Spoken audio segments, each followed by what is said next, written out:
Here's the summary of Black Cat's storyline.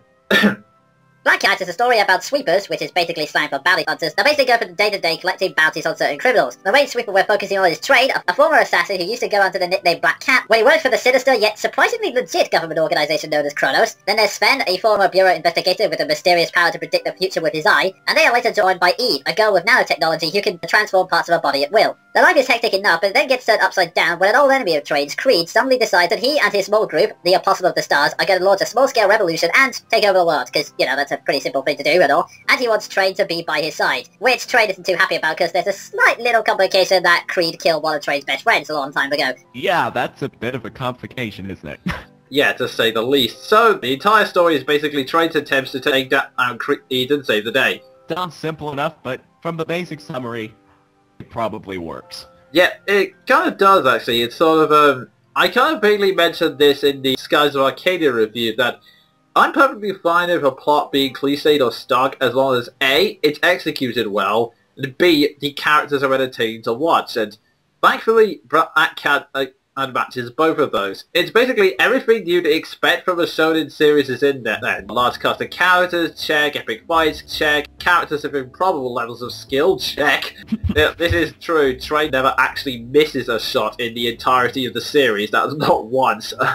Holy crap, man. Yeah. But that doesn't mean to say he doesn't get injured or anything, but he doesn't miss any single shot. Wow, that sure as hell puts all the snipers in Fallout out of duty. Yeah, that's definitely.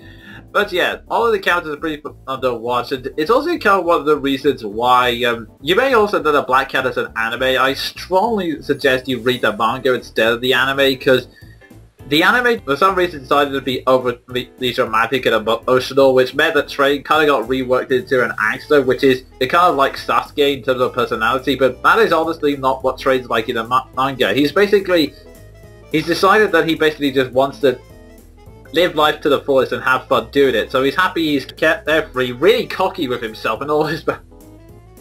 and also, strangely enough, his personality is kind of hard to predict of how he'll react. There's like one interesting thing where there's this plot at one point that there's this lookalike who's basically going around claiming bounties in their name, pretending to be the Black Cat so he can skip their people. Then they're talking about this saying, Trade, what are we going to do about it? And Trade's reaction is, let him do it. If he's making money that makes him happy, so what? Basically, unlike almost every single other character in that situation, he just doesn't give a crap about it. He just thinks, oh, I'm not that bothered, go ahead. Wow, that's quite unlike pretty much... I can't actually think of any other hero that's done that. Yeah, but pretty much, I mean, that's kind of the fun part of... Pretty much all the characters, really, they have their own unique personalities. It's actually kind of hard to predict what they do, and it's actually a lot more fun that way. I mean, Eve starts out like... She looks like a character who... the closest approximation I can think of would be Crusader from Tales of Symphonia, that a bit robotic, quiet, shy, hardly ever speaks. But then she kind of goes off into this interesting arc where she kind of joins the team a little late, and she sort of sees that Sven, who kind of sees as a father figure, trusts Trade a lot more because they're experienced partners, so she ends up deciding that she wants to become stronger for the simple reason that she wants to replace Trade, which is actually kind of... Wow, that really is a unique motivation. Yeah, it's unique in a sense. It actually does make for some pretty interesting conflict later down the line. I can imagine. Yeah.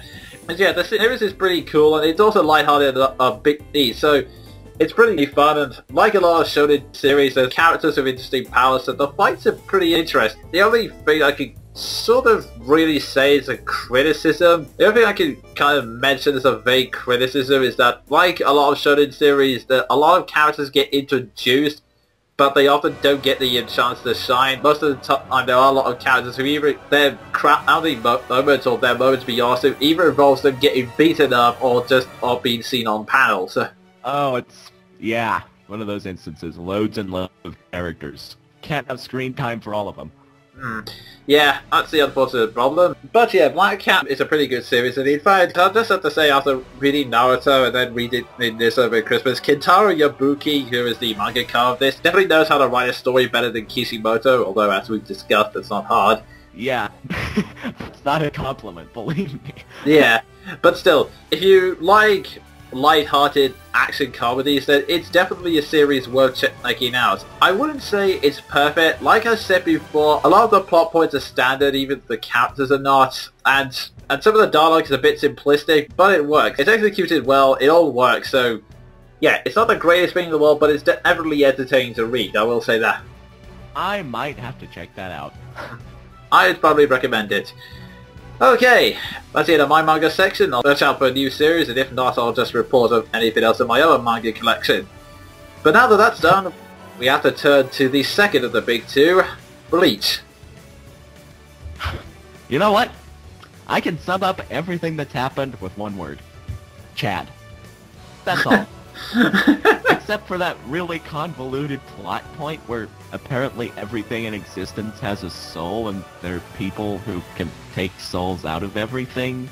And surprise, surprise, Ichigo's one of them. Oh, whoop-de-doo. Oh, jeez. Oh, and Uryu Ishida got attacked. Brutalized even. And we didn't even get to see it. Yeah. I said a while ago that I was enjoying the fact it was taking the time to build up the plot, although Anabe's wondering if Kubo's seeing how long he can stretch it, but... Yeah, I mean, I was interested for a while, but then nothing happened. Yeah, we didn't get to see the most interesting plot point the entire last few weeks, which was, as I said, a fight. The irony is, the most interesting part of the last few weeks was something that there was so much of in the last half of Bleach that I got tired of it. Yeah. I'm actually missing the fights now. Oh, jeez. What's the phrase? You don't know what you have until you lose it? Yeah. You don't know what you got till it's gone. It has pretty much been just exposition and mysteries. Like, Ichigo's met up with who we think is the villain, or it's not... It's really hard to tell if they're a villain or not, because he's been cryptic as hell to the point where it's impossible to figure out. I mean, he's vaguely said, oh, our purpose is to restore your Shikigami powers, but he hasn't said why yet. And like Sven said, it's revealed that he has a power to suck out souls, which includes inanimate objects, such as orange juice he uses at one. Yeah, which is... I cannot begin to explain how convoluted that is, because beforehand, it was established that there was souls in everything. It was called Reishi. Everything is made of that. So this came out of nowhere, and I can't explain it. I know, I am someone who's willing to give fights a fancy, but even that was when I was thinking, okay, this is getting a bit silly. I mean, if nothing else, the whole shoes have souls joke in Red Dwarf means nothing now, because of course, in Bleach's case, it's literal. Yeah, and I understand if he felt the need to do something new, but this is a bit ridiculous. Don't get us wrong, people, it's not bad, it's just a bit hard to figure out in all honesty. Yeah, it's almost impossible to explain because there has actually been no explanation. Like Jonin said, none of the motives or reasonings behind Mark have been explained yet. It's been hinted at, but not really elaborated on, is what I describe it. And it's kind of like, this is just a very weird thing that's flashed into my head, but the best way to describe it is that it's like challenging a Rubik's. You think there's something inside that's probably interesting, but the more you try and twist it, the more it just seems to be more confusing and a little frustrating, to be honest. So. That's actually a very good way to put it. How can I explain what doesn't exist in a plot point that literally came out of nowhere with no hinting? Yeah, like Sven said, Chad showed up, but again, no reason why. Yeah, and apparently he's working with the villain too, which makes no sense. If he even is a villain, that part we don't even know about for sure. Yeah, although I will say this, I may be complaining about how confusing the plot's getting right now, but it's nice to have a character that knows subtlety again, because after 2.5 years straight of Aizen and Ichigo, neither of them knew the definition of subtlety. Yep, that's an understatement. So, it is good to be back to someone who knows how to subtly underperform. Although the motives are almost as mysterious as Urahara, which is saying something. Speaking of him, he met with Ichigo's sister. Looked like we were about to get maybe a clue for his motives. What happened? Yeah, that's a point. That point hasn't been touched upon again for a long time, you know? Yeah, where'd it go? I always wondered about that. We never even got an explanation for why his sister was meeting him. What's a...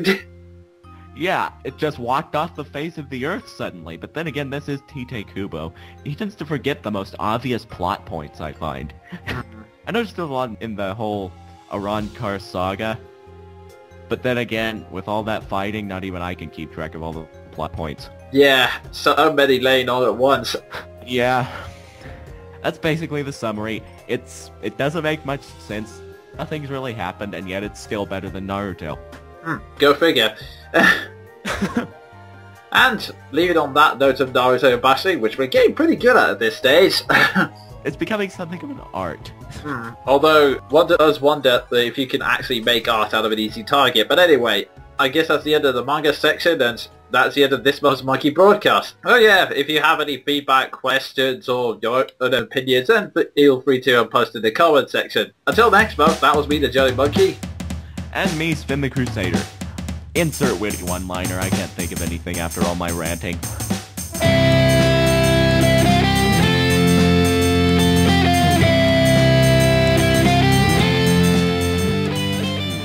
That was Monkey Broadcast, a monthly review and discussion show hosted by the Jonin Monkey and Sven the Crusader.